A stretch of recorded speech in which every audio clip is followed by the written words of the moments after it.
د پاکستاني طالبانو یو مشر وایي اوس د پاکستان وخت دی چې نامسلمانه رژیم یې وربدل کړو. پیروکه برمنو لیدونکو السلام علیکم، وخت مو بخیر، ستړي مه شئ. ستاسو پام راوړم تازه لنډ او مهمو خبرونو ته. د پاکستاني طالبانو یو مشر مولوي فقیر محمد په افغانستان کې د طالبانو پر بریالي کېدو خوښي څرګنده کړې ده.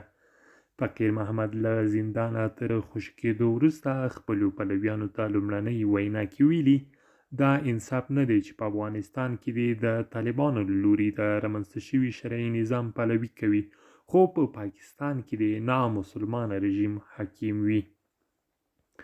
هغه خپلو وسلوالو ته ویلي اوس وخت دی چې په پاکستان کې د کفري نظام د بدلون لپاره خپل ټول قوت وکاروي، چې تر دې وړاندې هم د دغه تحریک یو مشر له CNN سره په مرکه کې د پاکستاني ادارو پر ضد د جګړې خبرداری ورکړی و او زیاته کړې وه چې د پښتنو د خاورې تر ازادۍ پورې به خپلې وسلوالې مبارزې ته دوام ورکوي.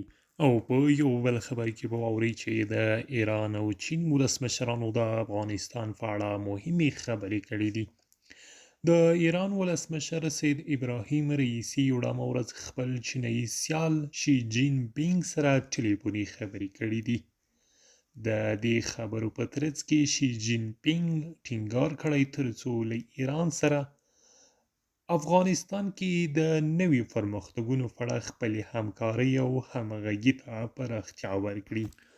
په داسې حال کې دی چې د طالبانو د دعوت ارشاد جلب او جذب کمیسیون مشر امیر خان متقي وایي امریکا په افغانستان کې د فشار اچونې ټول اپشنونه وکارول، خو کومه پایله یې نه درلوده، او دا چې اوس د نورو فشارونو اچولو هڅې کوي نو یو اخلاقي جرم دی.